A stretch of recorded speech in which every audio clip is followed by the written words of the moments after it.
Greetings, everyone. Welcome to Extra Hours, the 10th episode. It's amazing. We've done 10 weeks straight. It's pretty amazing. I'm quite proud of that. We're getting used to messing around with Vector and doing some production there. If you've just stumbled across this, you don't know what Office Hours is or Extra Hours is, officehours.global is where you'll find out all the information.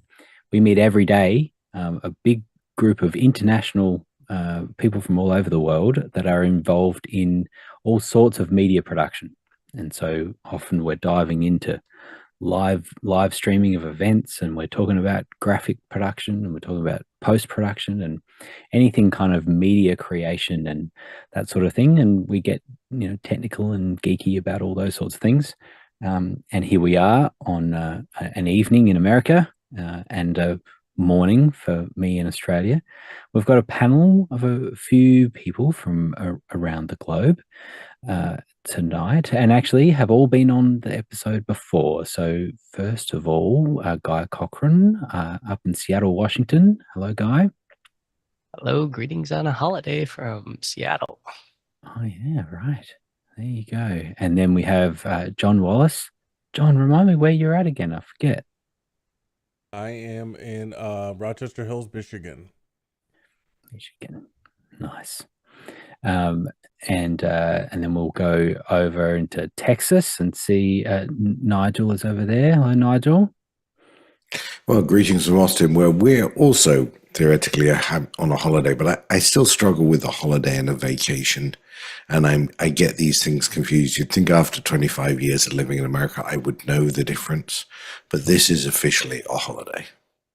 Well, yeah, but you have other holidays that are not like vacations or bank holidays, right? Because it's like that. This is an actual, like, we would call it a public holiday. Public holiday means that everyone's at home, but that's not really a term Yes. used widely there. But when I grew up in the middle of England, a holiday was when you took your bucket and spade Yes. to the seaside. That's what a holiday was. Agreed. Yeah, and that's still what we say, because we talk about school holidays, and we will go on a holiday, and so I'll go on a holiday to America and visit my family. Yeah, I'm with you that we should be better at this now. The global world that we live in. Who else we have? We have Carl in Adelaide as well, just down the road. Yes. Good morning. Hello, nice to have you back. Thank you. It's good. We're mixing up the languages, the accents that we have on the panel, making sure that we're confusing people with Nigel because he is in America, Yes. but doesn't sound like it. Genuine Texas accent. And last but not least, East Texas. East Texas. Last but not least, the person who is to blame for all of Office Hours is Alex Lindsay. Hello, Alex. Yeah, I don't know. I don't know if I'm to blame for all of it. There is so little I do in office hours compared to, like, it's just such a massive crew. I mean, like right now, all I did was show up, and you're doing, you're hosting, and we've got all these panelists, and Taylor's doing, putting together, and there's all, that's what I think is amazing, is that this would have lasted about 3 months without everybody jumping in. So anyway, I'm glad. I was trying to explain that to someone this morning. I was like, we do this every day. And they're like, and how do you budget for this? And I'm like, well, we all volunteer. And how many people does it take to do this? And I'm like, 10 or 20 every morning. Like, it was like, it takes a bunch of people to start the thing up. And they were like, that, I don't understand how that works. And I'm like, I don't understand how it works either. It just does. Well, yes, I was lucky enough to be around from day one, and yes, I can see how it may have fizzled out if it wasn't for everyone else that does. As it grew, the support has been growing relatively at the same time. Like you just have more people, stepping in and doing more things. Sometimes it doesn't grow very much because we don't have a lot of new people. So when more people volunteer, we just keep growing with it. But, it was like, kind of like, why doesn't somebody else read the questions? And why doesn't somebody else, like it was, but everything's been organic in the sense that it's just like someone says, well, it'd be really good. And when Dennis Champion Walker suggested having a question manager, and I was like, I try to, as much as I can, just say, sure. I don't like, I'm just like, if you want to try that, let's go ahead and give it a shot. I didn't think it was necessary at all. And now I couldn't imagine doing it without. In fact, I'm not even doing my job right now because I'm not moving it to you guys. So our question managers, me, and of course I said, I can do the question management, and then look at me not doing the question management. Here we go. How hard could it be? How hard could it be? How could it be? It turns out very, very hard. So yeah. We've got a couple of questions. I want to say hello to a couple of the people that are in the chat. Chris Clark and 1F Jeff, David Paskin. It's good to have you here. Tamara's there as well. So feel free to post some questions in Makana there, and we'll get to those. I did want to talk about next week. We will be the first office hours show that happens post the Apple announcement. So the Apple announcement happens on Monday. Yeah, and I want to encourage people, if they wanted to do a second ear experience in after hours, if they want to. We didn't do one for the show because, of course, Apple put it over top of another event that I have, so I can't jump in on that at that time. So makes it sound like they knowingly did it. Hey, make sure we do it when Alex has that event. Yeah, exactly. Well, the worst part, it's not an event, it's even like a setup day, but I will be in Dallas setting things up and I won't be able to. I don't think that they'd be okay if I stopped and said, hey, I'm sorry, I got to do a show for a couple hours. Well, yes. So in previous Apple announcements, we have jumped into office hours, after hours, which is a Zoom meeting that runs almost 24/7, as in it just needs some time to reset every 24 hours. So, and that's where people can come and ask questions and things like that. So you can find links to all of that officehours.global, and you'll get a Discord link and all sorts. You can slowly make your way into the community. But one of the things is that we would sit there and we call it a second ear experience, in the idea that everyone would open the live stream themselves, and then also have Zoom open within after hours, and we're able to talk and chat all the way through. And if you don't want all that extra chatter, then don't just watch the live stream. But if you would like the idea of hanging out and chatting with people, then we can do that in after hours. The point is that that's at 10 a.m. Pacific, I believe, normally is. And then at 6 p.m. Pacific on that day, we'll have this. It's exactly a week from now.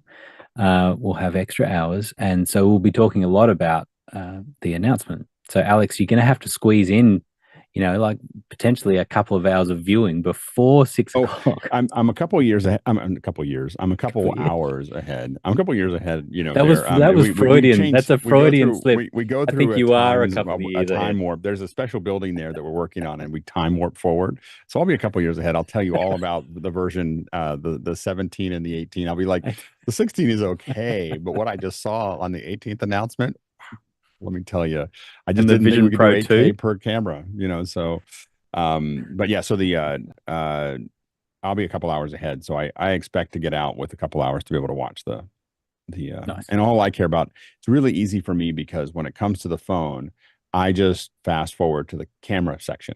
Like, I don't really care about the rest of the phone. Like the phone is a camera that does a bunch of other things, but it's not like I don't really care about any of the other part. There's nothing that I literally don't care. If they don't upgrade the camera to enough to make it worth changing, then I stick with the phone that I have for another year. If they update the phone, I think Apple knows that. I think everybody knows, like, they talk enough about the camera. The camera's always at the end. They always make us sit there and wait. It's lunchtime in Texas, Alex, so you should just demand a lunch break. A 2-hour lunch break. I thought about it, but given what I'm doing for who, it wouldn't work. It's not Apple. So it's anyway.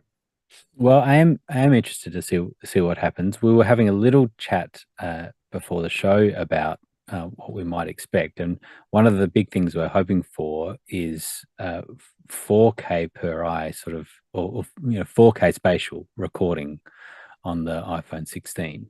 Now, yeah, because it depends whether we think it's going to be possible. Carl, you had some thoughts on whether you think the wide angle lens. Yeah, the wide I'll The talk wide just lens from the would do that. current spec sheet from the current phone, which is a 15. So if you take the sensor from the normal camera, I guess what's called wide, and that's actually got 48 megapixel, so that's to be a quad pixel. If you put that into the ultra wide, then you'll be able to get a 4K punch in. Technically, it'd be 8K, but you can actually do a punch in and just use the center 4K, so it's still running 4K. And of course, the normal camera runs at 4K, so you do get dual 4K, but you have to bring the sensor from the main camera to the ultra wide to make that happen. But it can happen with off the shelf parts that they currently have in the 15 right now. If they just move the sensor across to the ultra wide, they can do it. And so your point is that with the current spec, which is why they can't do 4K, is that they've got to punch into 1080 to get rid of the extra fisheye, sort of lens Yeah, on that's it, right? right. So because it's ultra wide, so it's technically a 13 mil, and they want to get to 26 mil, which is kind of the equivalent of what the main camera is. But the main camera in the current phone has a quad pixel, so technically you could do 8K, but they don't run at 8K, of course. But the photographs look amazing. But you only have to render the center part, so you can actually get rid of all the rest. If you bring that sensor over to the ultra wide in the 16, let's say they do this, I don't know, and then you just take the what we call like a center crop, and that center crop is 4K. Now the phone has to run two 4K streams at the same time, although it only has to encode the delta, of course. But yeah, there is a way of doing it with what they currently have right now. No new technology, but they can kind of do it. They would need more processing power in the image signal processor, but that usually comes with every update anyway. Yeah, they go to the 18, and most of the time we don't care about it because we never feel like our phone is running slow anyway. So it's like we're like, great, it's gonna be faster. I may not notice it. What do you think, Alex? You think it's gonna? You're I hoping for 4K per eye? I think that it's the natural progression is to add the second sensor. I mean, obviously Apple, is probably speccing out 4 years in advance, 3 years, 4 years in advance, and so they could get to something faster, but it's more stable to keep on it. And it makes more sense. Like there's a management of expectations. Like you can't add all the things you could do in 1 year because can you do it again the next year? And so there's an orderly process to this. And so adding, a 48 megapixel raw sensor to another lens seems to make sense. I mean, the real stretches are like there's some version of the 17 or 18, I think, where they may increase the distance between the two lenses, the two sensors or the two lenses, so that we get something closer to interaxial distance. Like for instance, if you just put that, if you instead of having two right next to each other, if you had it, at the top, for instance, so if you hold it up, it actually shoots. It doesn't shoot 9 by 16. It shoots 16 by 9, and it's on either corner. You would end up with something very close. If you look at if you look at the Max here, I mean, if you look at this and you go from this lens to over here, it'd be really close to interaxial, and that would or interocular, and it would definitely look much more 3D. I mean, the problem right now is that when I'm setting up, like we set this up, we did the first concert on from a phone to a headset last week with the Verve Pipe, which was so cool. I mean, the band's really cool, and Brian's one of my favorite people to work with, and so it was so much fun. So we did the concert, but we also did an interview. I felt like the interview looked better, felt better than the concert did, mostly because when you got the angle correct, that 3D was much because we were much closer to the artist. I felt like it felt a lot more 3D, and also more lighting meant that there was some idiosyncrasies between the left and the right eye that sometimes occurred in the concert. It felt like one eye went blank every once in a while when it got dark because the left eye is making stuff up. so it just was like, I don't know what to do here. And so I don't know. And you watched it live. I watched the videos later, and I was like, oh, I really want to do more green room stuff. And yeah, I do want to do more concerts too, but I'd be interested in what you thought, Grant. Well, yeah. I look, to be honest, as I sit back and think how my engagement level was way higher with the interview. Now that's also because I'm not super familiar with the music, and so that's Right. part of it. But I did enjoy the concert, and I watched quite a bit of it. but yeah, the engagement level was so much greater with the interview. The thing that I found too is I'm often trying to think, what is the experience that I'm trying to give? Like if from a camera's point of view, and I'm interested, Guy, in your perspective on this too, is where am I wanting to put the camera to have people feel like they're there? Now, by having the extra 3D, I think that that adds a whole nother element, which is amazing. But something that I missed was almost like establishment shots or like feeling like if I was in that space, I would feel the audience. I'd kind of, feel the sense of the space.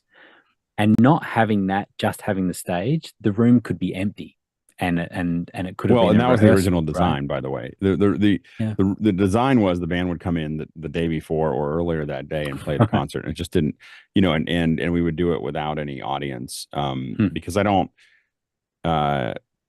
so far with 3D, the thing that we give up all the time is the fact that we don't that the audience gets in the way. It just causes a lot of trouble. The artist isn't really singing to the camera. The people bump the thing. I have to put it in a place that doesn't get in the way, and we end up with these kind of not great shots, and you don't. And I feel like we're constantly compromising. So in this one, we compromised by going up a little bit. And the reality is, the way the band, for whatever reason, in that space stood, the front of the stage was curved like this, and no one walked up to the stage. It's a kind of a low stage. It's like 18 inches high, and Yeah. no one walked up to the stage. And so there was people just all here standing, and it was full back here, but no one took this space. And I I realized noticed if I that. had known that, if I had known that, I would have put the camera over here, or even the camera. I probably wouldn't have put the camera in the middle, but I would have put the camera over to the side, because there's something about that angled shot that I like. You get a lot of, and I could have gotten really close to the because you're always trying to, like, what you're trying to do is you're trying to get as close to the folks as you can while still framing everybody without too many what we call frame violations. So the frame violations are large objects that are breaking the lines. So when you have a 3D 16 by 9, anything breaking here into the, like, if an object comes in like this, we would call this a frame violation, because it makes it harder for it. That's where you see that it's not 3D, like, because it's up against that edge. And so we try to avoid those. And so, but I think that, and again, we're talking to Sweetwater.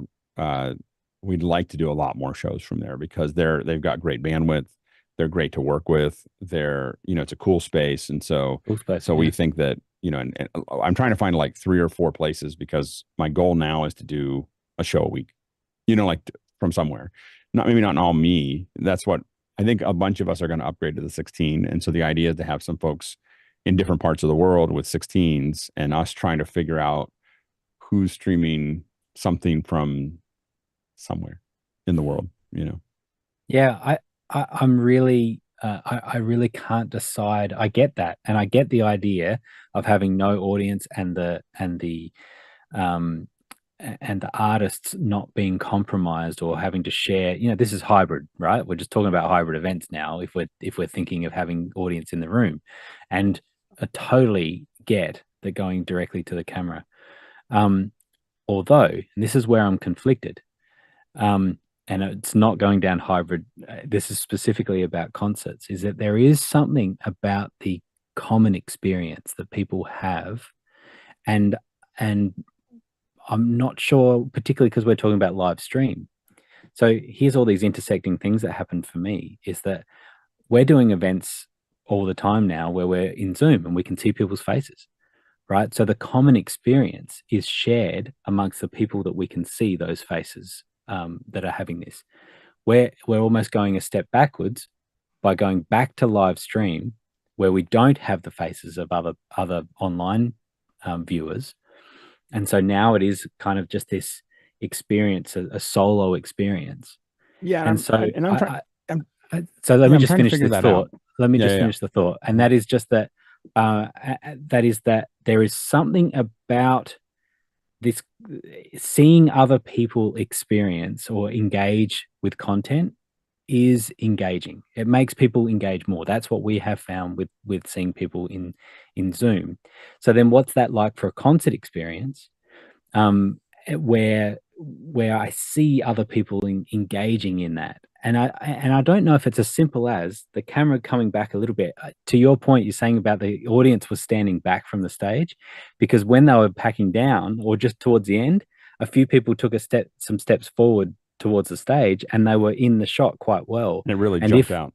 yeah, and if there was heads all in that bottom of And the frame, it might have And that's what felt I expected. more like that. And that's what I Right. expected. We tested it, and the top, like shoulders and head, were all there. Yeah. And I did think, based on the test that we did with dengue fever, by the way, we didn't do any tests like get dengue fever. There's a band called Dengue Fever. They're really good. Just Cambodian stole surf rock. Yeah. So we didn't, when we did that test, which we didn't stream because I didn't have enough bandwidth. But I did meet the folks from Lagunitas at Mill Valley, and so we're going to talk to them too. Oh, wow. But what we saw there was that, to your point, the crowd was also a lot of 3D right in front of you that gave you this sense of, you saw depth, and you really felt like it jumped out. We had this crazy experience where the saxophone, I'm shooting the stage, and the saxophone goes out of frame, and for like 10 seconds you just see me just keep shooting because I didn't know what happened to him. And suddenly I look over while I'm shooting, I turn my head, and I realize he's gone into the crowd. Like, he's got a wireless saxophone, and he's wandering through the crowd playing the saxophone. And so I kind of panned over, and it was awesome. Like, it was just and then seeing him come back up and everything else was really good. And that's the thing. What's interesting, what we found, typically when we do 180 or 360, we try to avoid having moving the camera because people get sick pretty quickly. What we're finding with the 16:9 is you can't go crazy, but you can move. So, like, you can move around and pan, and you just have to kind of give everybody kind of a nice slow move, and it doesn't bother anybody. In fact, people prefer it, is to move a little bit. One of the things that we're thinking about is, there's no reason why Stream Voodoo couldn't just have up to three screens. So you could have 3 phones all providing independent feeds, and you could just pull the windows up and then just look around, and whichever one you select, I guess, would be where you get the audio. But outside of that, and they may not be perfectly in sync, but you'd be able to see different views really effectively. So interesting. It's very interesting. Guy, do you have a perspective on this? You've spent a lot of time behind a camera as well, and it's kind of what that experience would be like. Alex was saying it just at the end there. What I was going to say about moving the camera really slow, because the jarring moves are what can cause people to just not feel right. But those really slow moves, even when we were using the cart rigs to do these events where we had the Ivy on for, let's say, CES, those moves, when I watched them later, if they were moved really slow and kind of at an angle, it felt like a dolly. It felt like you're dollying. So if you can give people that perspective that it's 3D, and if you're close, because the further people are away, the 3D effect loses its sensation. Whereas when they're in that, like, what, 6 feet or closer, that you really feel like there's stuff that you could reach out and grab because it's right in front of you. Yeah, and I think that one of the things that I thought was really interesting is that that people did want to explore, and that I will say that one thing about the phone is that it's very watchable for people.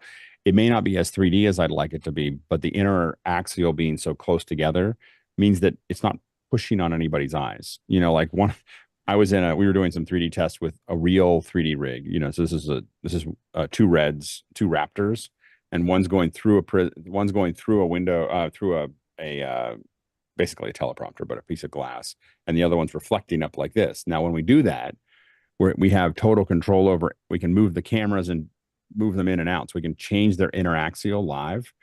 They just move, you can move them out like this, and then you can play with the convergence and everything else. And so while we were watching on a really big screen, they started moving the interaxial distance out, and your eyes, it's funny, it stays 3D, but you can feel your eyes, like, it's kind of hard to say. It's like they're straining. It's like if you look really close to your eye like this, it's pulling your eyes. Your eyes are trying to keeping up with this fact that what it's showing in the interaxial is getting too wide, and it's your eyes are correcting for it, but it's like making you in a weird. It's not quite cross-eyed. It's like a weird thing that a mean thing to do to somebody. So, but I was asking for it. I was like, oh, go to 70. We were like at 45 millimeters, and I was like, let's go to 75 millimeters. Let's see what happens. I was like, okay, let's stop doing that. So Let's not do that again. yeah, let's not do that again. That was horrible. This is just quickly. This was a little bit of that video you were talking about, and that to me feels totally different. Seeing all those people engaging and jumping around, and that he went out. Yeah, it was really cool. Yeah, super cool. So yeah, it's got me really thinking about all of this. So anyway, we have got by the way, the next version of this is I do have a Ronin RS2.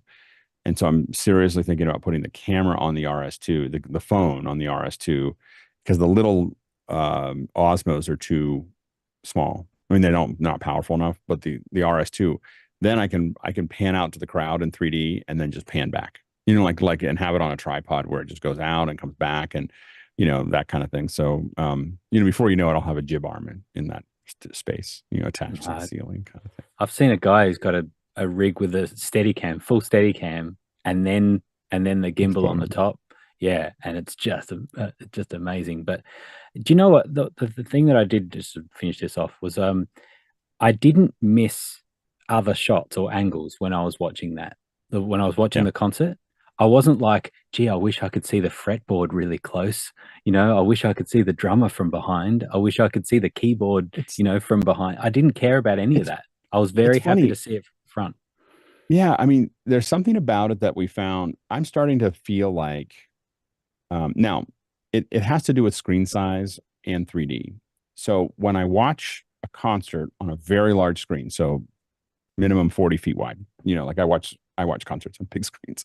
And so you watch 40 feet wide, or if I'm in an immersive experience, I actually find that the editing is a kind of a violation of my attention. There's something about the cutting that I don't like. I find myself not liking the cutting because I go into a passive, oh, this is a film mode. And I know when I looked at the Alicia Keys footage, Immersive. them jumping around bothered me. And I admit that I have had the opportunity to sit next to Alicia Keys while she's playing the piano. Name drop.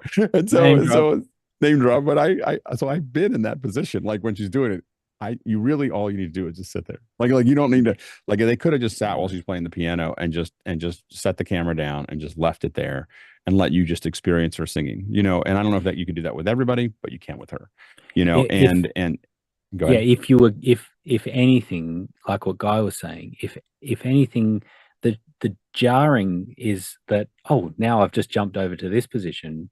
Rather, if I slowly moved over there, that would be okay. Mm-hmm. Like that would, exactly. That would be fine. Because but I can't just it doesn't jump. break the.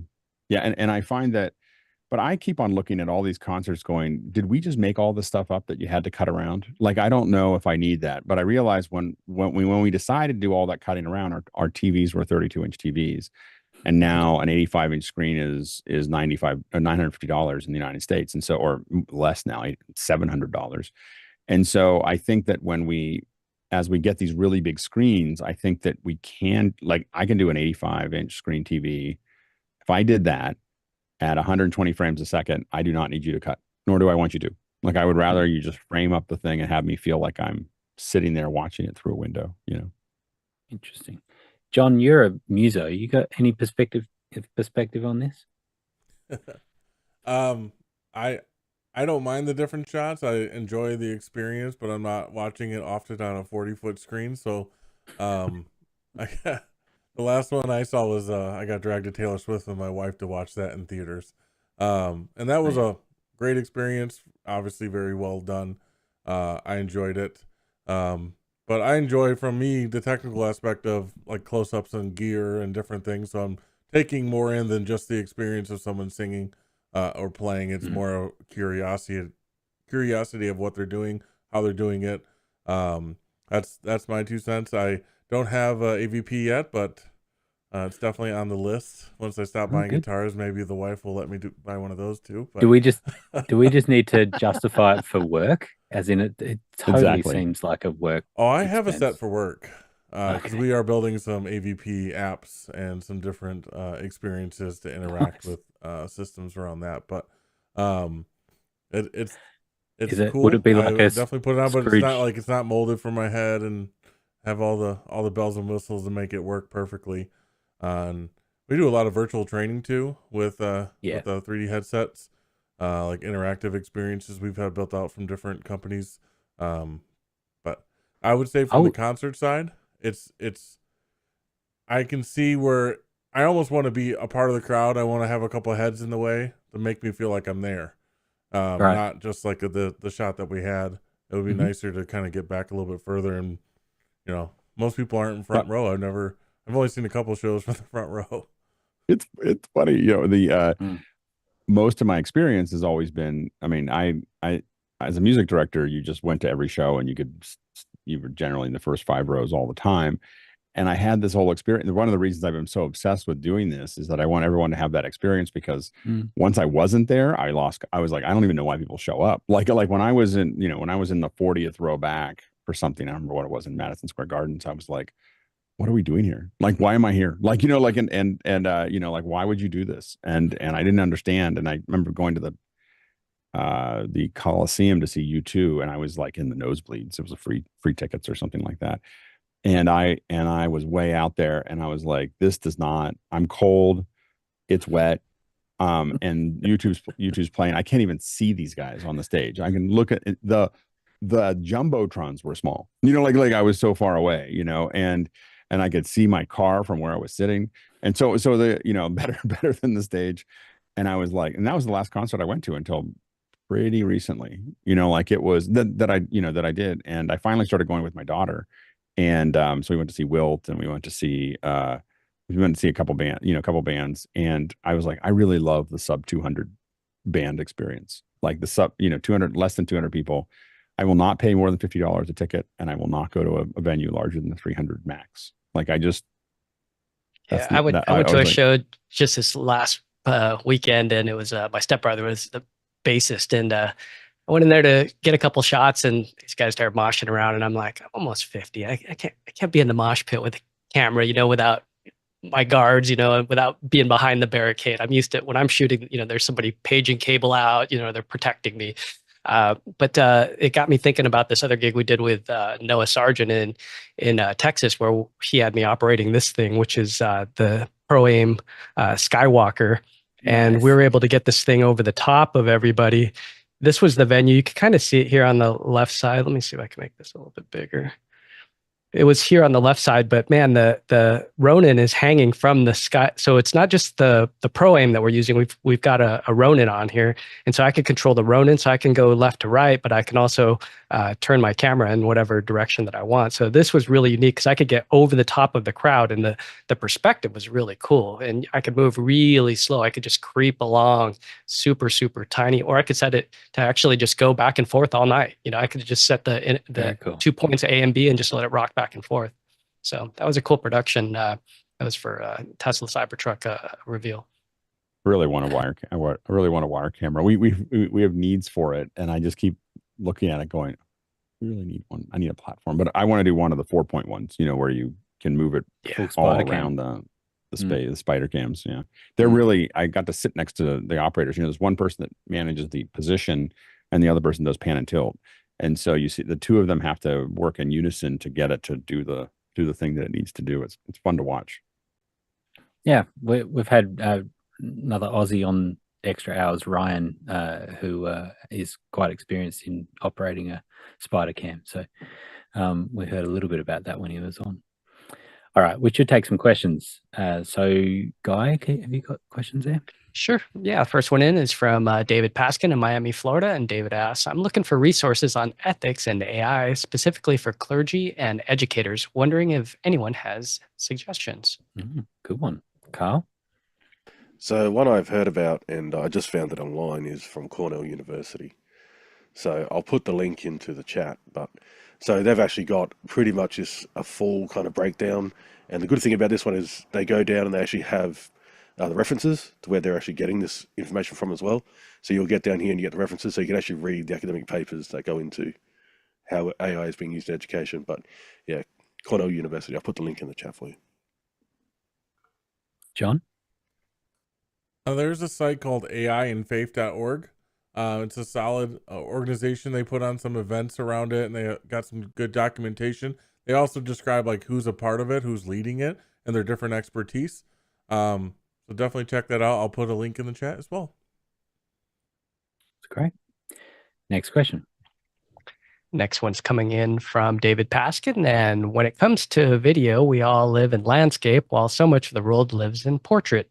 How important is it to be fluent in both styles of video production? John? I think it really depends on your clients. If you have a bunch of people who are only going to shoot 16:9, it's not important at all. But if you're looking at expanding your business and doing something new, showcasing different skill sets, trying to attract new clientele, a lot of what you're going to be doing is pushing content into Instagram and TikTok, and that vertical video and being able to manage that and have a pipeline set up for it are going to help you in a great deal. Carl? It comes down to more storytelling as well.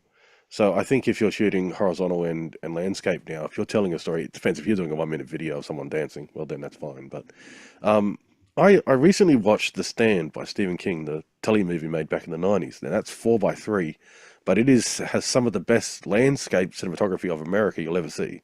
So if you want to see what America looks like with no people and just landscape, there's no animals, of course, in The Stand. But it looks amazing, and at no time did I think, oh, this would be great in widescreen. I'm watching the whole thing in 4:3 because that's how it was shot. It was shot on Panavision cameras, but it was shot in 4:3 because it was just made for television back in the 90s, so there was no widescreen really at the time for television. But what I noticed is the story, everything's framed up correctly for 4:3. So it's not like it was a pan and scan or anything. It's not like they had to cut off. They did wide vistas, but it's called blocking. So they did the correct blocking for 4:3. And I think with 16:9 and 9:16, especially 9:16, it's very hard to do correct blocking for 3 people wide. So if you've got like two, if you're doing like a morning breakfast show, that's pretty hard to do because morning breakfast shows usually have 2 people sitting on a couch interviewing a third person sometimes. So that's a little bit hard to do in a 9:16. But if you do have like just 2 people, one person interviewing another, or if your blocking is correct, then 9:16 can work. But it's no real difference to the problem that came up with like ultra widescreen, which happened back in the 50s. With ultra widescreen, it's actually hard to get like a full shot. A full shot on ultra widescreen you have to back off quite a long way, because even on the cinema, your screen's getting wider, but of course on television, your screen's getting narrower from top to bottom. So essentially, the person will look smaller on the screen if you're doing like what we call super Panavision or something. So it is more the storytelling, and you want to pick the right format to tell the right story. If you're doing marketing, then you'll probably do both, because if it's anything marketing material, you're going to do both because you're going to want to hit as many eyeballs as you can, and eyeballs are looking on as many different screens as possible. So that makes sense.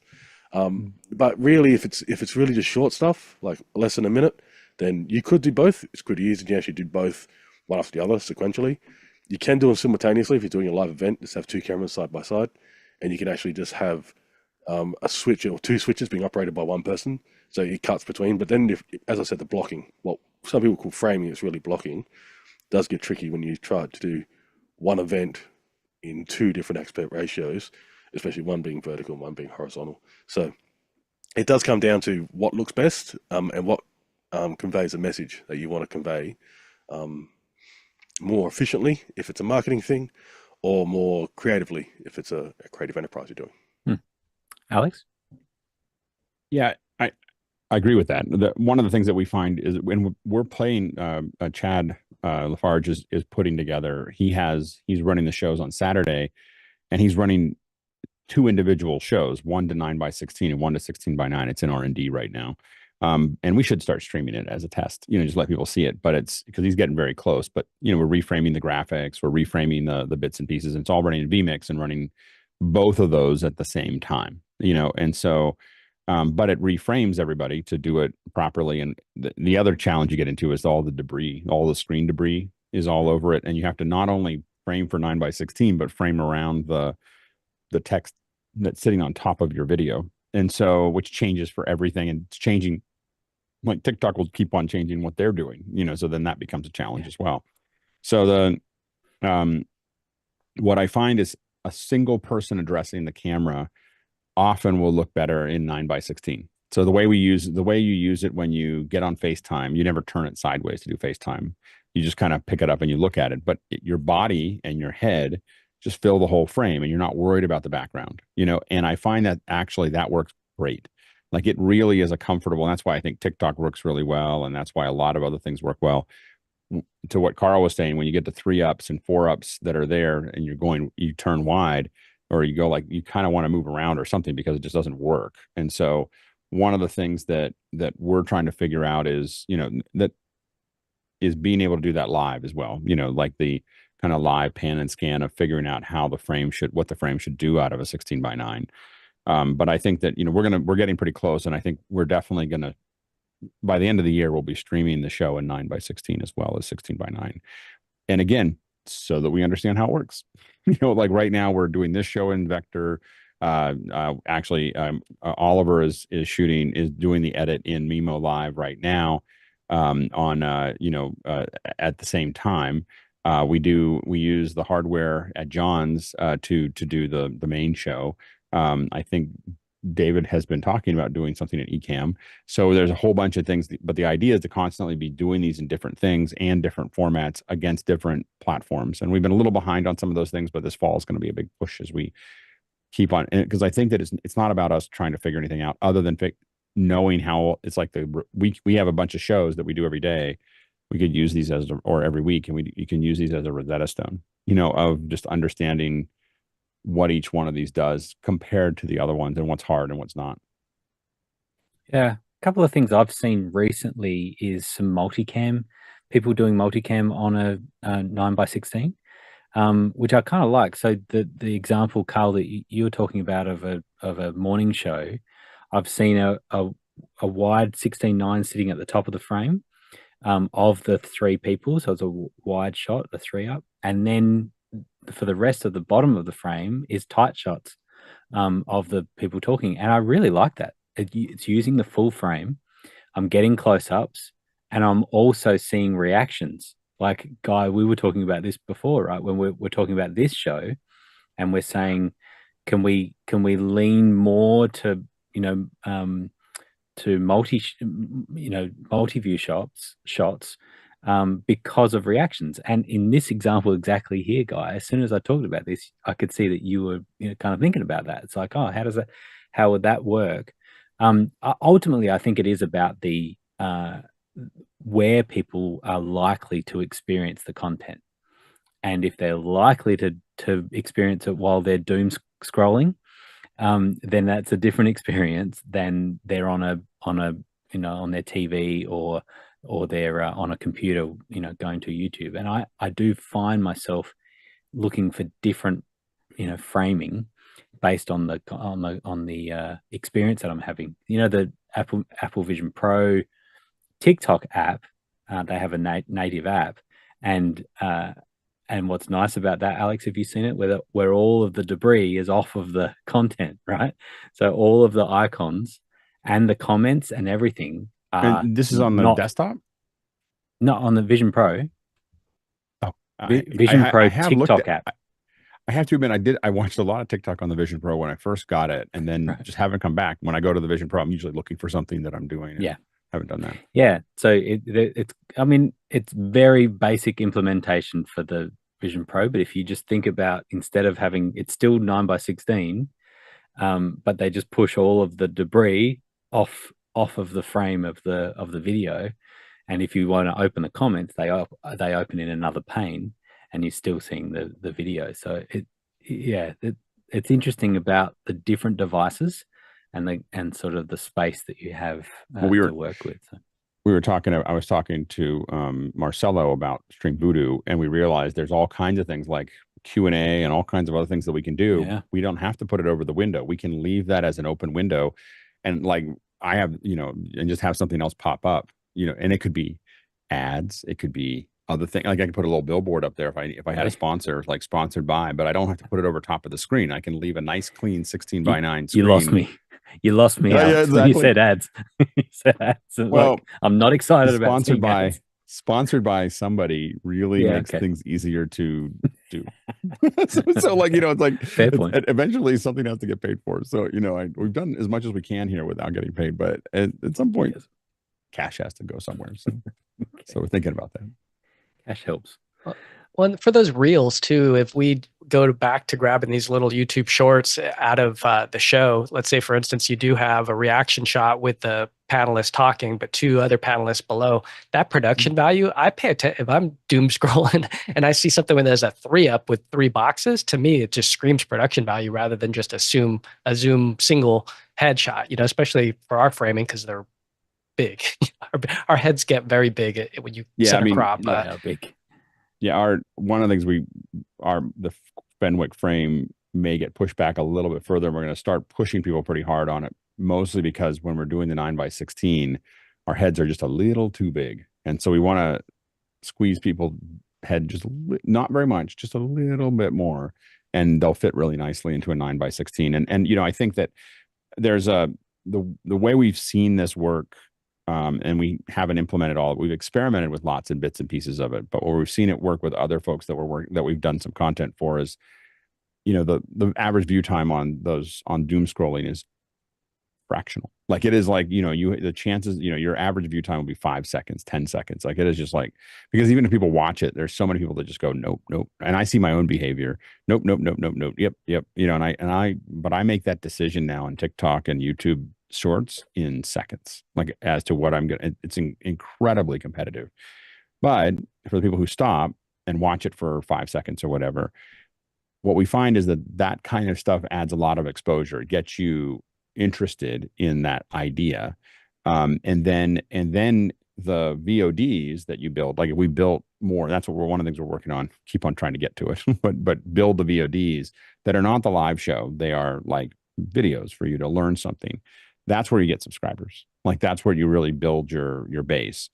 And then the live show builds a deeper connection with the most committed subscribers. So that helps build a core. So that's how those three seem to work for some of our partners, and I think that, one good example, while I don't necessarily subscribe to everything that she says, as a marketing person, this woman named Teal Swan, I don't know if you've seen Teal Swan. I only know her because she showed up on TikTok. And I was like, it's really interesting how she's using her stuff. And it's all, it's kind of like Tony Robbins-y kind of thing. But next generation. I mean, not next generation up, but the more of a younger generation, that's doing it. And but you can see this funnel that she's built. Like I just looked at her funnel, and it's, she's using YouTube Shorts and TikTok to funnel into a YouTube channel, which funnels into events. She does events, like Tony Robbins. And so, but it's a really interesting way. I've, kind of architected. I don't know anything about it, and I haven't watched that many of her videos, but looking at enough of them to understand how she does the marketing, it's very well done. She's got millions of followers. So she's, but I think that's a good one as far as thinking about how to market something. It's interesting to watch. Next question. Next one's coming in from John Nichols in Concord, California. And John says, I'm so grateful for someone on office hours for recommending the Strong Songs podcast. What a gem. No question, just thankful for all the wonderful inspiration from this group. That's great, John. Do we know who recommended that? I can't remember that. I don't know. Yeah. Anyway, this is a it's good. Each episode of Strong Songs, Kirk Hamilton takes listeners inside a piece of music, breaking it down and figuring out what makes it work. I don't know who recommended this, but I'm going to follow it. And I'm glad that John Nichols brought it up. This looks like it's like the video. The other one, John, if you're listening to this, is Song Exploder. Song Exploder is another podcast that interviews the artist, talks about the song, breaks the song down, talks about the history of the song. There's even a video version. I can never remember what platform it's on, but there's a video version. I think it's Netflix. It might have been Netflix or Prime or something there's one season of Song Exploder. I can't believe they didn't do more. But there's one season of Song Exploder. The video Song Exploder on 9 Inch Nails Hurt is just a piece of art. Like if you haven't seen that one episode, just watch that one episode. It's just magical. Like, because it's just this, it captures the, Trent's really, he's super sensitive and super kind of introverted, and somehow it gets all that out of him, and it just really, the payoff on that show. It's like one of my favorite documentaries on a piece of music ever made. I watch it like Wow. once a month. Like I love it so much. If I just want to sit down and have like the guilty pleasure and eat like drink some coffee or something, I'll watch that. I watch that one song Exploder again. It just makes me happy. And not I know having a song about hurt, but it just, I love I keep on breaking down because I'm trying to deconstruct why I love that episode so much. So I watch it and I watch all the camera angles and I watch the depth of field and I watch how they're using this and I watch how they do the edit, and when I get into something, my wife will tell you I have the ability to watch the same thing every day for months. If I like something, because I'm sitting there deconstructing every little piece of it to understand it about what I like. If I like it that much, like why do I like it that much? Thank you, John, for making an encore recommendation of Strong Songs podcast. And we'll have some more content recommendations at the end of this episode, which reminded all the panelists just then that they were like, oh yeah, I need to come up with one. All right, next question. Next one's in from Roscoe Jones in Madison, Indiana. And Roscoe asks, what parts of the media production business are a commodity and what parts do you see as proprietary? Or how do you define the business of media production? John? I really think the only thing that's not a commodity is how you make your client feel and what experience you leave everybody who's attended your event. Everything else is something simple. If you have enough money, you can buy any toy you want. You can make it look great. But if your client doesn't enjoy what's happening, if the people who attend the conference aren't giving you good feedback, then everything we're doing is waste. Nice. Kyle? I'm going to use an example that the Eurovision Song Contest after COVID. So after that, they had to try and make sure that the costs were being kept within limits within Europe, because cost of living is hitting Europe as well. And so what happened was there's what production teams. So what happens is if you win this, if a country wins the Eurovision Song Contest, the following year it's going to be in the country. So let's say it's in Portugal, and the Portugal broadcaster is in charge of putting together a production team to put on that particular show. And the problem is that they sometimes will just bring in a team from France, from Sweden. That's done it many times sometimes. Maybe not France, but Sweden. And they'll just get them in. And then you got the people with the boxes. So the boxes is all the gear, the lights, the cameras, everything, all the staging. And so essentially what's happened now is Eurovision's kind of divided into two. There's one contract for what they call the boxes. So everything, every physical thing, the microphones, everything you see that's physical. There's another contract for the actual venue where it's going to be held, which is usually not a television studio. It's usually in a much larger space. And then the third contract is the creative team, the creative production team that actually does the actual job. Because what most people don't realize is nearly all, not all, but most of the cameras are robotic. They're all timed to the song. The songs are pre-recorded. There's no live music. Singing's live, but the music itself is not allowed to be live because it has to be timed to all the blocking of all the cameras. So it's a very predetermined show, and it is live. They do 4 live shows. We only see 1 live show that goes to air, but there's actually 4 live shows that happen. But so it's really interesting how Eurovision has chosen to kind of divide off exactly what you're saying. So the commodity size is what they call the boxes. So anything that fits into a box, so staging, all that stuff, cameras, everything, that's one side, and that's a commodity. And that actually goes out to an Italian company and a Hungarian company, and they just own all the gear. Because in the past, it was who had the gear got to create the show creatively. And they've divided that off now. So there's a contract for boxes and there's a contract for creative only. These people don't bring anything but essentially a laptop. And they create the entire show and the entire run of the show and all that kind of stuff. And they help each artist. With each artist, they help design each set, because the video walls and that can have a very different look between each song, of course. So that's another thing. So essentially it's a creative side that actually is kind of the bespoke thing that you can actually charge for. The commodity side, which is really the box, anything that comes in a box, that side. So the Eurovision is actually a really good indication. You can actually see both teams. They do like half-hour documentaries every year. You can go find them on YouTube, and they'll talk about each year and how each year changed from the previous year. Because a lot of these people, they just simply travel around Europe each year. They set up the same stage. It's only the television network that's actually broadcasting it, well, in charge of the broadcast. That's why that may change depending on which country wins. But the people actually running the production behind the scenes, there's probably 3 or 4 production teams that kind of have a relay race on who does which year of Eurovision. It's pretty amazing on how they do it. Alex? Yeah, I think I used to think a lot was proprietary. Like I used to get ahead of people, and it was definitely something that I was like, when I've talked about this before, but when Hangouts came out, we got really good. We wouldn't even tell Google how to use their own product. Like, we wouldn't share anything with anybody because we had gotten really good. And I had never had a company with 35 people that were on payroll, and I had to make a lot of money every month to keep paying the bills. And so the idea of helping other people compete with me didn't seem like it was worth it. Problem is that when people weren't successful at it and the market didn't grow, that it died. And I then didn't, I unfortunately moved on to something else. But the point is that the market, and part of why office hours, I mean, one of the many reasons office hours got, what became a thing for me was specifically because of this experience of, oh, I know how to do this one little thing. And so what I've learned to do based on that experience is that when I learn something, the value it has for me is to build connections with other people. So sharing it with other people and showing it on the show, talking about it, wherever I'm talking about it, with limitations based on NDAs. If I share those things out, I'm building a connection with other people. That connection to me is far more important than, like, it's basically, what I know and who I know is all that matters in what I do.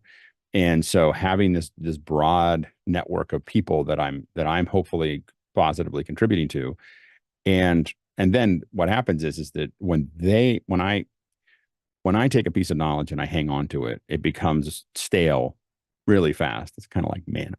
Like, it just goes bad, like, it's because other people are going to catch up. Like, I'm a little ahead of everybody else, but it's not like I'm years ahead of everybody else. So it's going to get stale. And what did I get out of that? Right. If I give it to other people, and especially if I'm using that as a way to build a connection with them, then what happens is it gets bigger. It keeps growing. It keeps getting bigger, because now they've taken that idea. There's so many things that we've thought of here in office hours, and then they become reality for somebody else. There's somebody using what we talked about in production, but then what we're hoping is people come back and share how to do that, and how to, like, what they're doing. As long as that keeps on going, there's a huge advantage for us to keep on making it better, because we're so far away from building incredible events. Like, I what I mean by that is there's almost never do I go to an event or even produce an event that I just go, that was incredible. Like, that was an incredible event. I produce good events. I would say sometimes, if I'm lucky, I produce great events, but I rarely go to any event where I don't have like a long list of things that I wouldn't have done. Like, even for the one that I do, because you're limited by budget, you're limited by politics, you're limited by, the vision of the people around you, you're limited by all these things. And very rarely do you do something where from the moment you walk in, you just went, wow, and there's a couple of them that I've gone to that you just go, and it wasn't necessarily that they all cost a lot of money, but the experience of the person going was a moment. And so reason I say that is that until I get to that where we're doing that reliably, I'm not really worried about anything I know. Like, I'm not, about my propriety, because I'm trying to answer a question or trying to get somewhere that I don't think anybody's gotten to, or almost anybody has gotten to reliably, as producing events that you just walk away with your head spinning. Like, that was the most amazing thing I've ever seen. I'm mostly bored. Like, I spend most of my time in events bored. So. There is something, it's a great question, Roscoe, because I think that it comes down to this almost like a left brain, right brain thing. And I think that the left side is thinking about all the gear and all the how all the things lock together and how you make it work. And I think we can often get stuck in that space where it's actually about the gear and how we get it together, when actually there's so much more right brain. There's science versus art in a sense, and it's I think there is something, which is often what happens with office hours and and particularly with our conversations as well, is that we start off by talking about something technical, and we end up talking about it more philosophically and what is it behind it. And I think that's, Alex, what you're talking about there is, if it's just about the technical, we won't get anywhere, because we can share all of that information, but it's actually it's the motivation for the individuals and for us. And this is what this is office hours to a T, because we're talking about all this technical stuff, we're sharing all this knowledge, but at the end of the day, the thing that drives office hours is a conversation where no one's left out, right? Like, it's a global conversation, and that is not about people learning about how to use a X32. Right. It's about connecting people. And if that's what we're about, people are glued to that.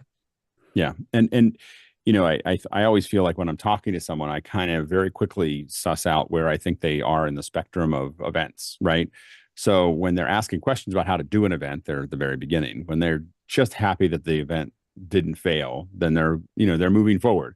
When they're reliably getting the events done and they're talking about, workflow and logistics, then they're another level. When they start getting creative, about what they're doing, and they're not just trying to survive every event, but they're now getting creative about what they do, that's at another level. When they start doing things that are surprise and delight, that's another level.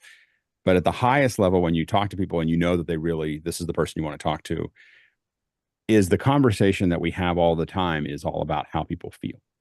So how do people feel? And they'll pay attention to things like the temperature of the room and how the seats feel, and how does the user feel when they get out of their car in the parking lot. I've had discussions with folks about how do they feel about the event? How do they, when they get there, are there signs they can see? Are they confused about where to go to get their registration, where to go to get, like, do we have enough people to support that? And then it's also, how do the speakers feel? How do how does the crew feel? Like, there are teams that I work with. There's one team that we worked with in DC that, and I can't think of the name because I only got to work with them once. And I think they actually, I think they went back to Europe and they made most stuff in Europe. And that's all they talked about. And you could tell, like, everything was like this very clean lines of everything, and everything had this feel to it, and you always knew where you were, and you always could look anywhere you stood, you could see someone that could help you. Like, it was amazing. Like, it was an amazing, like, and they had worked that out. That there was a person, and when you walked in, you saw a person with this like red cap, this red and orange cap. And so they identified that, and they did it on purpose. They said, "Hey, how can I help you?" And they made sure that you understood that they didn't have to say it, but someone with that cap on is someone you can ask questions of. And people would, and so now every time you got confused, you just look around for that red hat, and there was always one. You could always see one from wherever you stood. And that was but figuring that out and figuring out how to make sure that everyone felt comfortable and felt excited about the event and felt, and admittedly, that event that I worked on had all the money. So it was like, I'm sure it was an expensive event to do. It was all heads of state. It was like, 70 heads of state. So it was, I saw this other level of events that I hadn't seen before that was an entirely different, level inside of lots of logistics, because there was security from, I don't know, X number of nations that was there that you had to work through as well. Nigel? Yeah, there's a thing which is known as moments of truth. When you run businesses, when you interact with clients, that there's a great piece of work called Moments of Truth, where you go through the whole customer journey from the moment they find you or how they find you through the end of that relationship, and you look for those moments where there's something about what happens that changes their view of you and your business. And we tend to call those a moment of truth. And when you want to think about whether it's in broadcasting, whether it's in event, what are the moments of truth where something's going to happen? And Alex just gave you some examples where a negative impact will affect the brand. The experience, a positive could do it, very positively. And by the way, they aren't always things that you currently control. There may be some things you have to take over control of. But if you're spending time and money and energy on something that is not a moment of truth for the audience, then outsource it. If you find something that is really a moment of truth, really changes the way they perceive the brand, the organization, whatever it is, then invest in it. And that's a great way I found to think about where am I going to put my effort to deliver the best experience. Yeah, amazing. One of the things I loved, I lived in LA for 3 years, and I went to Disneyland about 70 times or something. And the more that I went, the more things that I noticed that were that made it a special place. And one of those things I've heard the story of Disney himself determining that the trash cans should be no more than 30 feet apart away. And the idea of that is that never should there be a point where you're looking for a trash can, so that the trash is always put in the right place. And because they're so conveniently placed around, the trash goes away and it makes it nice for everyone. Now, that I think that level of detail is thinking about why are we doing something, and not just let's save money on having too many trash cans and who's going to empty them all and all of that, but that the experience is for everyone that comes there, that it's a problem that needs solving. I have this thing that I need to put in the trash. Where is it? There it is. And there's another one, and there's another one. I'm just going to go to the closest one. I love that problem solving thinking about the priority of that. I think Disney is a great example. I was talking to someone, we were doing an event there, and so I got to, you show up at 3:00 in the morning at Disneyland, and you sit, get all set up, and then you start talking to folks there, and they were talking about the fact that, I said, they said, have you brought your kids to Disneyland? And my kids are pretty small; they're 3 or 4 years old, and I said no, and they said, oh, it's a great time to bring them; they'll love it. And I said, I'm always afraid of losing them, and he goes, it's $1 billion problem for us. Like, we do not lose kids. Like, the one thing they said, when you walk in, there's these little cameras. If you show up on any list that you shouldn't be there, you don't make it. You make it 10 feet past the turnstile, and someone walks over and walks you out. he said you don't like there's a lot, and he said there's cameras everywhere except for the bathrooms and one other place. Everything's on camera. And they said that and I said, well, how do you find kids if you lose them? And they said, well, what you do is you find the kid, and then we go to the camera and we just back up until they're with their parents, and then we follow their parents forward until we find where their parents are, and then we send someone over there and grab them and pull them back. He goes, not very hard. And I said, how often does this happen? Like, he was like, this happens all the time. I said, how often? He goes, it's about 160 times a day. Like, and it was just this, like, when he said that, my head just went, like it's and he said, and I said, our job, this is the interesting thing. He said, our job is to make sure that the being lost was a great experience. Like, he said, that's the game. And so we have candy, and the players will get in there, and so someone's going to come over to the child's crying.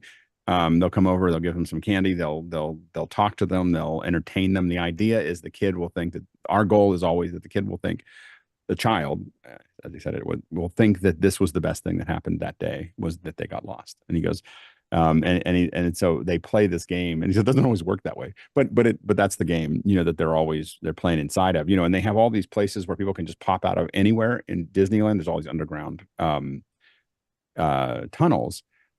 They do it to affect flow. So if there's too much flow going to one place or another, they'll put up there'll suddenly be a dance routine that'll appear out of nowhere. And it's there to slow people down, to entertain them, but to slow them down. But that they are incredible attention to detail when it comes to, how to make sure that you're getting that experience.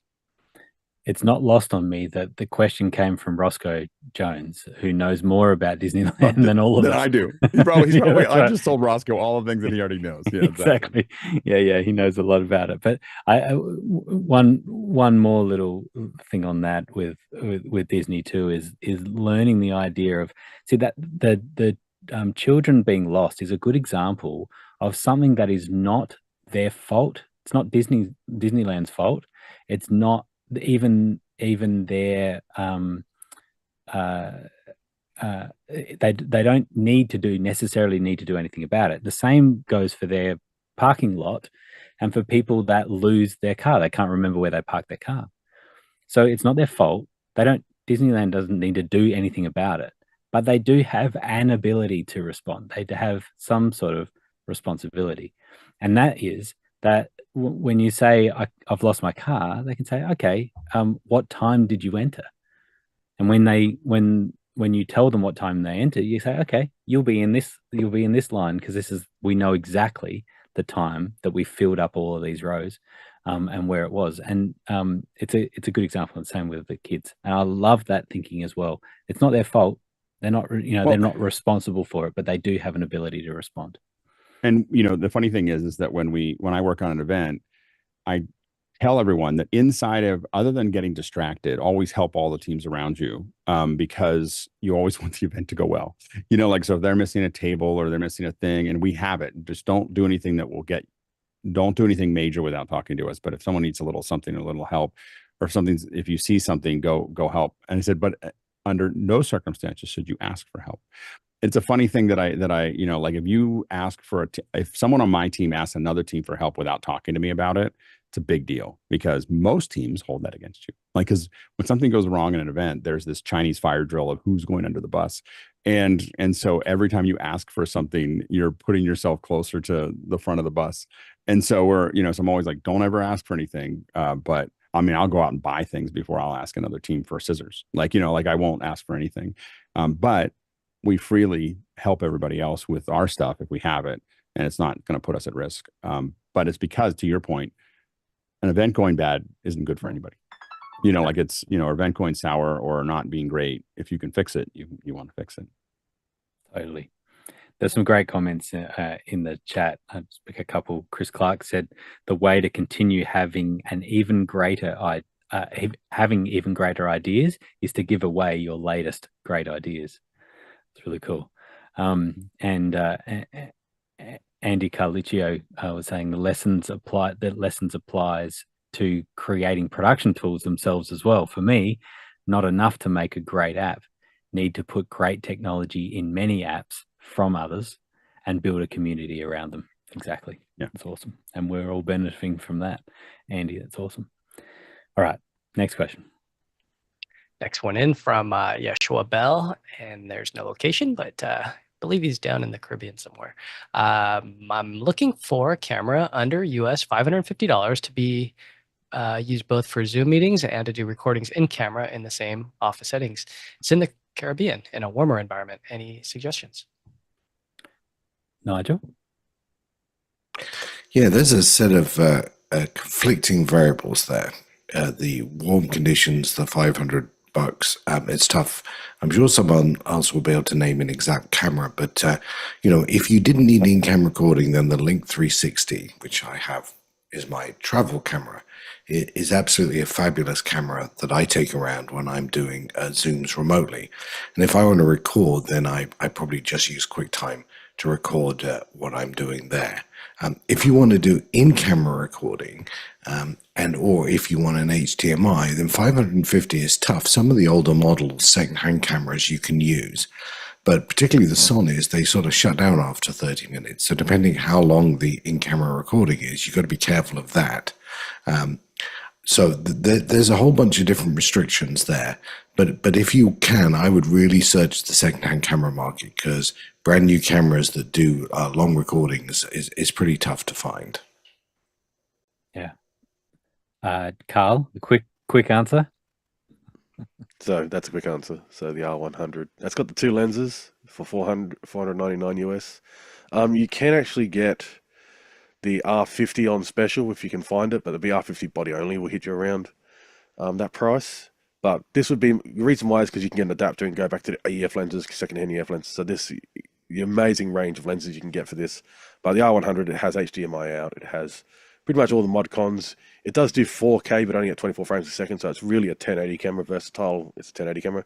You have to step up to the R50 to get a lot more video. It's an enormous jump when you go up to the R50, and it's only extra $150.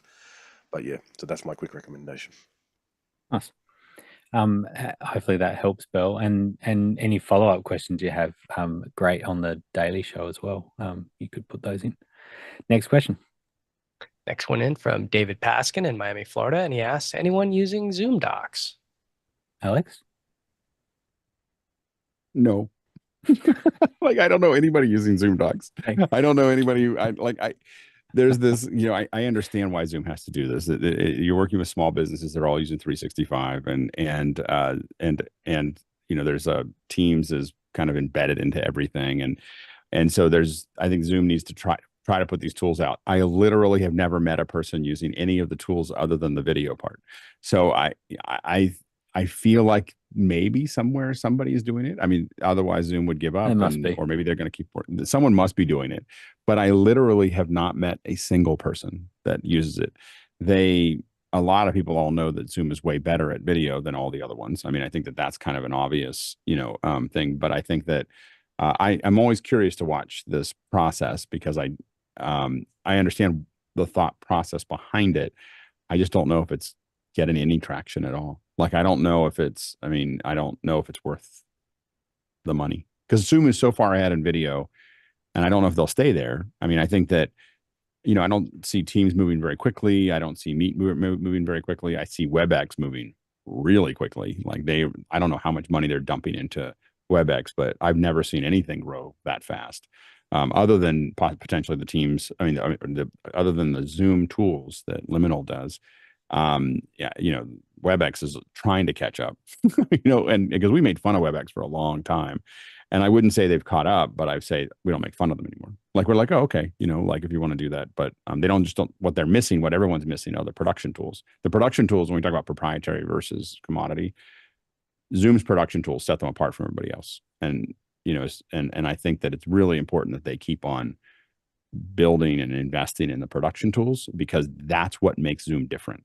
The docs make Zoom maybe can be able to have something like what Windows does or what Microsoft does, but the production tools and the transport tools are the thing that makes Zoom so different for most of us. And I think that's something that hopefully they'll keep on investing in. Yeah, I agree. I think that when I see these other features that I get is trying to serve a particular niche in the market that they could potentially save those people, those organizations, a whole bunch of money that they're paying to Google or something to use Google Docs. Perhaps that's what it is. Are they going to, be able to take on Office, and Microsoft Office? But I don't think so. And it makes me concerned for the same thing about the video production side.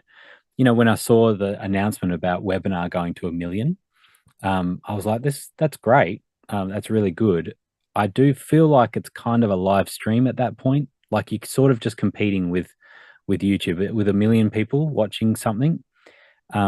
What's the big advantage to being able to do that in a Zoom webinar?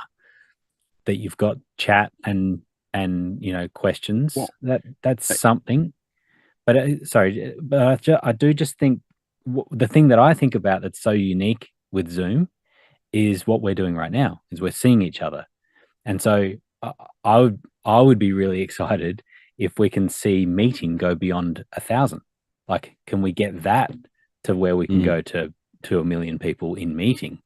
And now you've got all of that audience that's being able to flip through pages and pages and pages, and maybe a way of grouping pages together in geography and, like making it more interactive, that it's not just a live stream for 1 million people with a chat and questions, but it's something that is unique to Zoom's key product. I think is the video and how well it works. That is worlds apart from anything else, I think.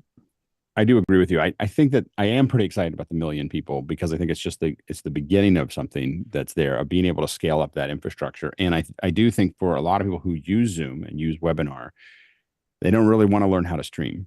They don't want to figure out how to get where's the player, where's the security, where's the, there's so many things that become problematic for a person who that upward scale, because like when we think about campaigns, I worked on a couple campaigns. You think about like these campaigns, you think about the live streams that they do every once in a while of their stump speeches and everything else. What you're not seeing is that those campaigns, especially the presidential campaigns, are doing 30 to 60 streams, 30 to 60 Zoom meetings a week.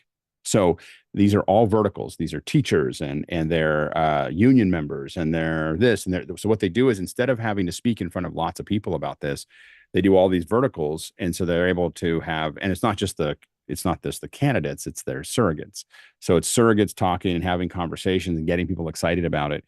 And what happens is that in the last cycle, you'd have to go into, you would do Zoom to some degree in 2020, and then you have to switch over to a live stream. You'd have to switch over to something, and all the live streaming tools in that kind of paid version of it, they're either really expensive or super painful or quirky or weird, and they're not what you did with Zoom. So I think that the ability to have all these meetings that you're doing, all these events that you're already doing in Zoom, and then knowing that you cannot change your pipeline and simply grow to up to 1 million people. Because I mean, I think that we've already seen some Zoom events that I don't know what they did it on, whether it was this or not, but it was 600,000 people, 700,000 people have happened already in campaigns to do that. And so being able to just I think to your point, I do agree that it's kind of just like a live stream, except it's a live stream that all you had to do was throw more money at it and just turn the dial up for the person executing the event. You don't have to build a new pipeline, to do that. And it's the same advantage that Microsoft has is everyone's using Office 365 and then they just use Teams. Zoom has this scalable architecture that I can just send Zoom a bigger check and just turn it up and everything works exactly the way it was working before. I think that's pretty powerful for Zoom. And I think it's pretty powerful for people doing events. So Yeah, this corporate is really where this Go, plays. John. Because like I have a Vimeo and we have Vimeo events and we've had to use that in the past. If I can just spin up the same Zoom meeting and not have to worry about that, it's a lot better of experience for everyone. It's the same reporting I'm used to. And everybody when Vimeo events came out, Zoom had to answer it, so they had to increase. They had to go beyond 10,000. Yeah, and for you have everybody's already in Zoom, so they already know how to use Zoom. They already know they're registered. They're all ready to go. So all you have to, it's just, and they jump into webinars all the time, right? And now this is just turned up. Now I do agree with Grant that what I'm really excited about is meetings, like the ability to go up and be able to subdivide the audience and do all the other things, I think is going to be really exciting but I think this is the first part. You would always do this one first because this is the easier one to scale than the meetings. Yeah. Easy, says us. It's easy to scale something to I said easier. I know. I know. Like there's only one company in the world that does it right now, and that's Zoom. So Right. What they say is, if it was easy, everyone would be doing it. And since nobody else is doing it, it's probably pretty hard. It's probably pretty hard. I do think this is a product versus feature thing. And a good example of that is Clubhouse. Remember, Alex, when Clubhouse came out, this was a product that we were all like, this is amazing. You just jump on and you're doing audio conversations. And then Facebook turned on that feature and Twitter turned on that feature and it kind of killed Clubhouse. I mean, they're still kind of around, but right? A lot of things killed Clubhouse. I Yes. mean, there's a lot of things. I mean, the way that they did viral of asking you for everyone in your address book was super gross. Like that was a super gross way to approach what you're doing, and not cool. So that was part of the problem they had. The other problem is, and I think that these other platforms still have this, is just it's very hard to run an audio, like it's hard to run video roundtables where since we have tools that make it easy for us. It's hard to run video roundtables. It's really hard to run audio because you don't have any kind of, I can't look at you and see that you're about to say something. And as a result, there was just all these really chunky conversations. And then you'd have people jumping in and yelling and doing all kinds of other stuff. And you just kind of like, I got excited about it. But, what happened was when we added Makana to Clubhouse for some of the shows that we did, snapped right into place. And it was a great conversation. Yeah, that's like, right. It was like, this all works, but without something on exterior between the panelists to tie it together, it didn't work. Ultimately, my point with Clubhouse is that they didn't have a product; they just had a feature, and that's why Facebook was able to just turn it on, and Twitter was able to turn it on, And so my challenge to Zoom is, by adding docs, are you just adding another feature that anyone else can do and has already done? What is Zoom's product? And their key product, I think, is what we're doing right now, is Zoom meeting. And that is not just a feature. And people will argue that Teams and whatever else is the same, but I don't think it is. I think Zoom is the leader in what we're doing right now, and that's where I'd love to see the innovation, not in just creating random other features, So, but everyone would have an opinion. All right, we're going to zip through these last few questions. What have we got, Alex? Sorry, what have we got, Guy? Next one's in from Chris Clark in Tempe, Arizona. And Chris asked, does anyone have a story about teachers who upped their live streaming game during the pandemic and who are still implementing those streaming capabilities? Alex?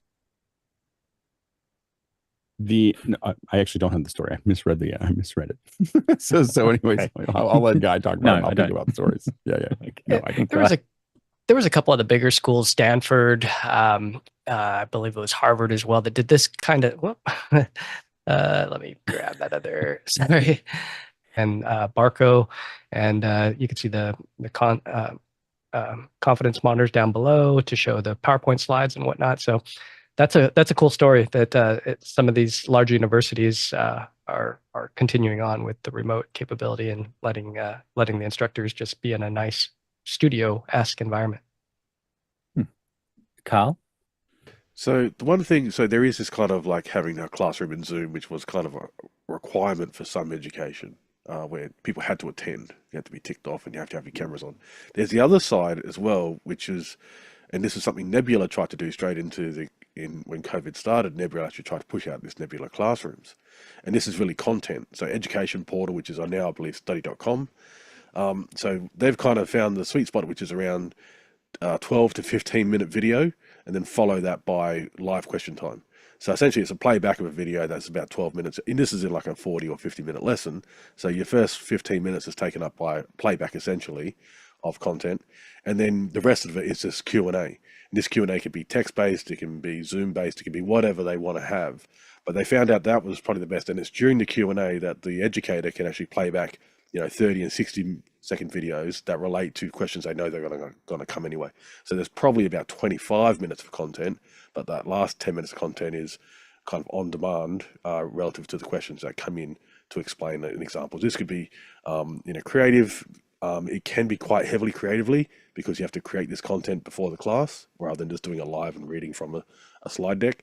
But slide decks themselves do take some time. But I have seen this kind of model continue on, where the first 15 minutes is playback, and then the last half hour is a live Q&A. So that model is quite popular, and that's in primary, secondary, tertiary education. Alex? Yeah, one of the things what Carl was talking about there is that what we've also seen is people releasing the videos ahead of time. So they release the video ahead of time. It actually improves the Q&A to release that 15-minute video. Now you may play that 15-minute video, but one of the clients that I was just talking to, because I know Hosmic was doing it for some of his stuff, but then we were talking to a client about how they do it. And what they do is they have a 15, it's actually more than that. It's usually oftentimes a half an hour video that goes out that covers all the information they want to talk about. And then there's a cut down 10-minute version that they play out at the beginning to remind people. And if you didn't watch the video, and the quality of the questions is much higher. It's, because the questions are already rolling in because they've already seen the video. So when they get there, they watched it, and they start asking the questions before they even get to the things. So they're usually walking into a stacked room of questions already there. The 10-minute one realigns everybody that didn't see it, and lets them, to know what's going to be talked about. And then they immediately jump into it. But we see that to be pretty successful. I know that the meditation center that my wife, worked at, they didn't do anything online until COVID. And now it's like a department, it's there. I was talking to a pretty large company, not an education company, but a corporate client or partner. And they said, before COVID, streaming was something you did as an extra. Like you just did it, you put the cameras in the back, or you did a video of it. Now it's part of the show. Like it is definitely an entirely different environment. And there's about, what we hear over and over again is there's about a third of the audience that just doesn't want to come anymore, won't come. Like a third of the audience just is never going to come back, because they are now so used to something being available online.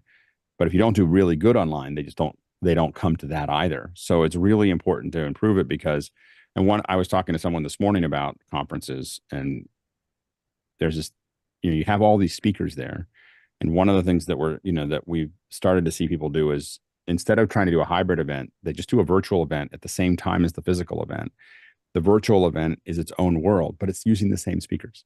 So you build studios into the conference center, and you have roundtables, and you have people present the thing. So they're basically doing their talk twice, but they're doing it once. And then so that second talk is really just to the online audience, and the online audience doesn't bother with the in-room stuff. The in-room stuff stays in room, and the online stuff is oftentimes many of the same talks and many of the same discussions, just done again, sometimes before or after the one that will happen in front of everybody, but it's its own program. And I think that may be the future of one of the futures for how to do that. Yeah, I think what Blue Melnick did during the pandemic is started doing the online events.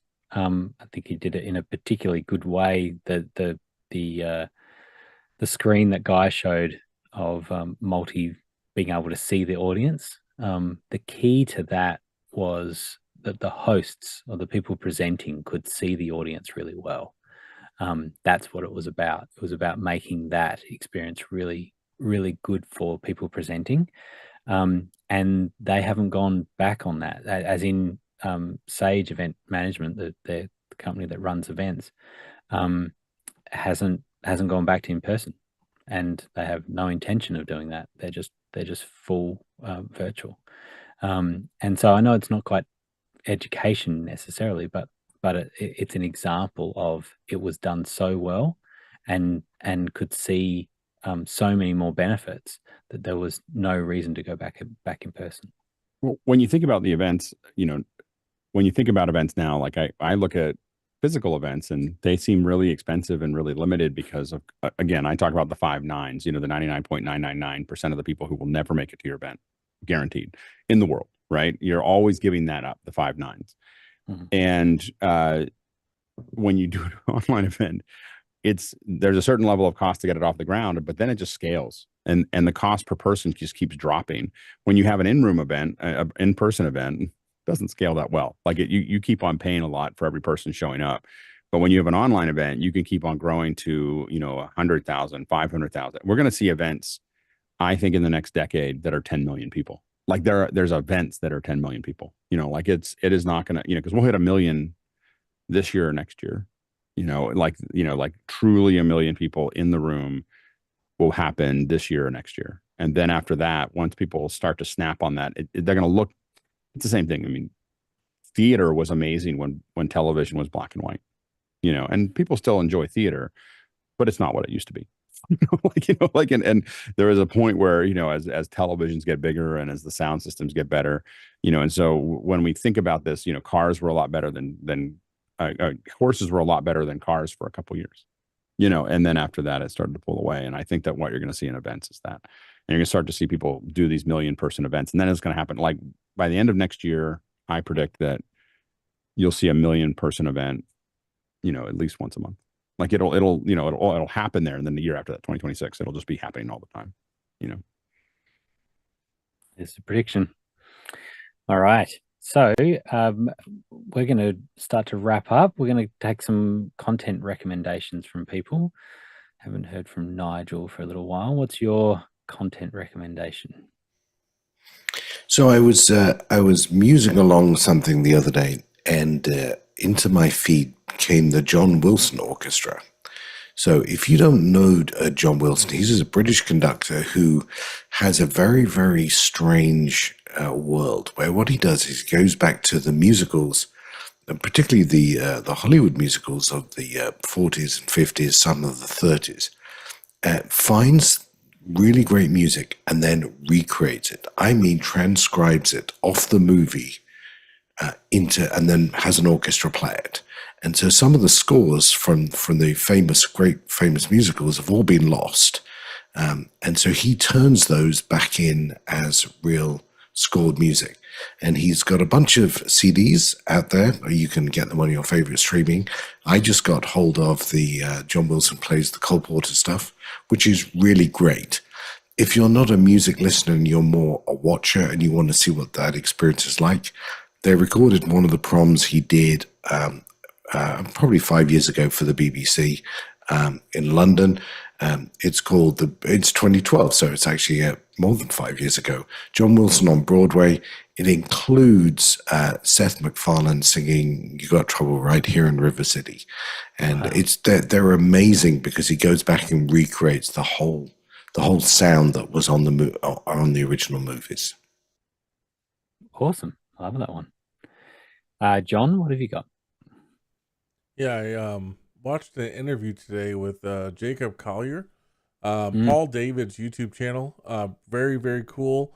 He's a guitar player from maybe Germany. I'm not sure exactly from where. I just discovered them today.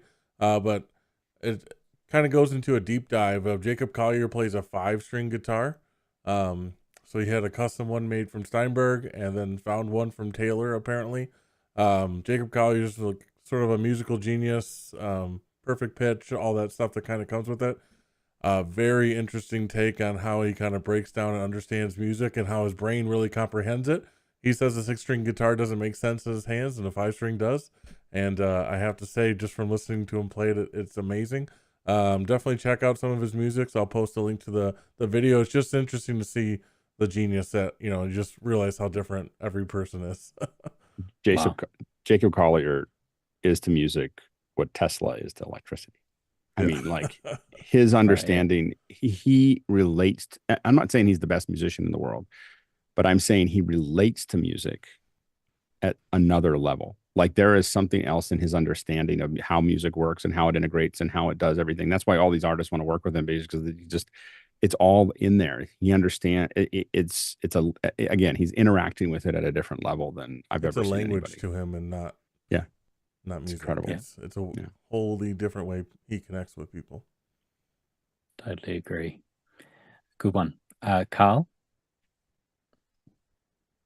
So my recommendation is essentially the 5 documentaries. So David Attenborough, when he studied zoology in university, and then he went to TV production. And a lot of people don't know that before he was documentary David Attenborough, he was executive David Attenborough, and he was actually in charge of all programming at BBC Two. BBC Two was the first colour BBC channel in the United Kingdom, and they wanted a heavy documentary program to show off the colour. And so this is in the late 60s. So around 67, I believe they started colour programming for his documentaries. And so he was in charge. He was the boss of BBC Two. He got to choose which documentaries got made. And so there was Civilization that was made first, and this was essentially the history of Western art from pretty much the year 1000 to now. And then following that was Alistair Cook's America, which led up to the Bicentenary in America. So this was made around 1970. So they want to get this documentary out before the Bicentenary. And then Bronowski did The Ascent of Man, which is more of a history of science. And then after that, we kind of move into David Attenborough stood down from that position as being chief executive of BBC Two, and he wanted to make his own documentary. So Life on Earth was the 4th. And then a lot of that team, so these are all 13-part documentaries. And they're designed to run for exactly 1 quarter of the year. They didn't have breaks, and they didn't have kind of this kind of mid-season that we do now. They just essentially ran every day, every week. And then the 5th one would be essentially a group that took a lot of inspiration from this, and some of the people who worked on these original 4 went over to the United States and did Cosmos with Carl Sagan. And the Carl Sagan team actually went on again, and they actually went right through to the 90s, right up to the early 2000s. That production team made other documentaries in their series as well. But those 5 documentaries are considered the kind of how we see television documentaries now in the 13. Some now will do 10 or 11 now. But these 5 documentaries, I believe you can get them all streaming services. And if you can get the BBC iPlayer, you can get them on there as well. But getting them on DVD or Blu-ray as well, they're pretty cheap. They're going to be on special. But these 5 documentaries, if you want something to watch, that is, you can watch them all sequentially, or you can watch them one by one, so you can flip and flop and go all between them. Only Alistair Cook one is kind of more time-based, so it kind of goes through the history of North America, through colonies, through the birth of the United States, right up to, the present day, which was 1970s, so I guess right up until like the Nixon administration, I guess. But it is these documentaries are kind of the high watermark of what all other documentaries are kind of based on now.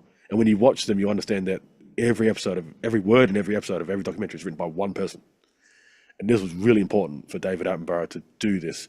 So each documentary, every word said by every person is actually, with the exception of Cosmos, which is written by Carl and his wife, of course. So that was actually written by two people. But all the other documentaries, every word is actually just the personal view from one person, rather than a corporation saying, what message do we want to get out? And that's what we kind of have now, documentaries, unfortunately. Nice. Well done. Guy? Yeah, I watched this a while back and I've recommended it to a few people. It's Making Waves. And if you haven't seen this, especially you, Alex, this you will just love because it's got your friend. It's really good. Yeah, it's got you've Ben already Burt seen in it? Yeah. Yep, Oh yeah. Ben Oh yeah. Burt It's right on. It's there. on YouTube. I think I don't Watch know the whether whole it's thing part for of free? YouTube Premium. Is it free on YouTube?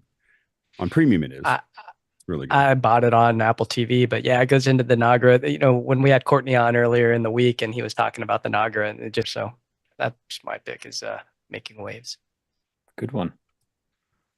Alex? We're really into the documentary thing this time.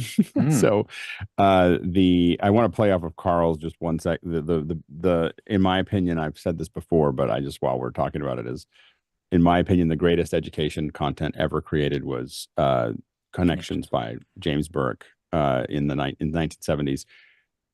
That was the biggest, the most expensive thing that PBS and BBC did ever. Like at that moment, they had never spent that much money on anything. It was a huge risk. And what really drove it home for me was the fact that my kids will sit down and watch when they were 8 and 10 years old. They would sit and watch it and you couldn't make any noise because they were so enraptured and they just wanted to try to suck up all the things that he was saying.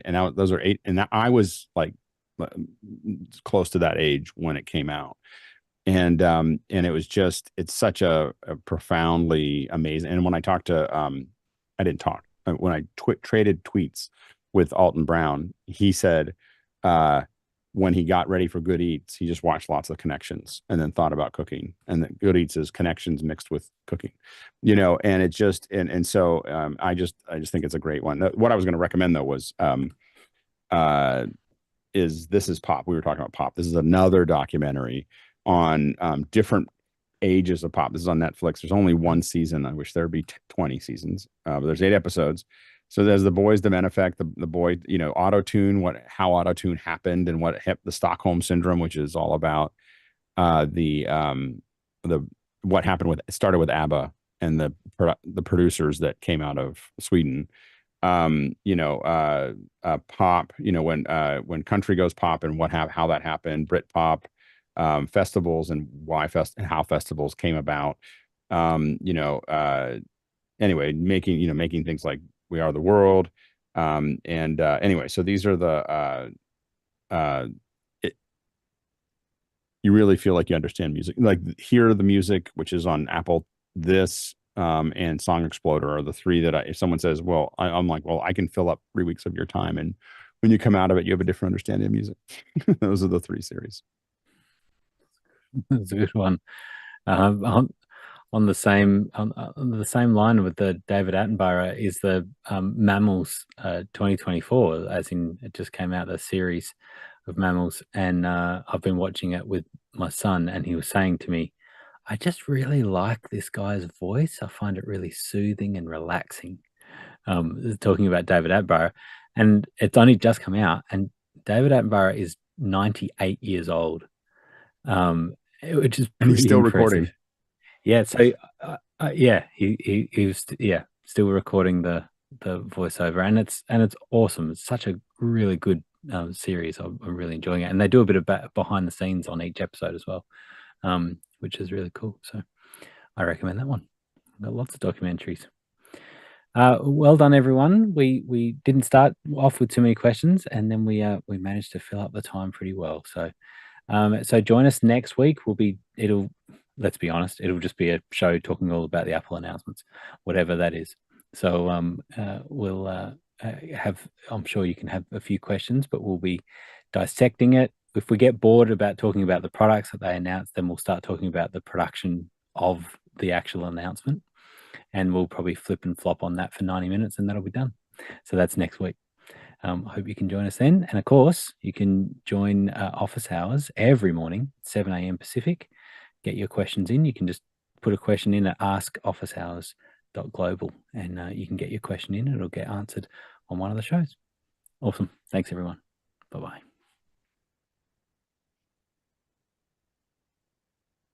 I couldn't believe it.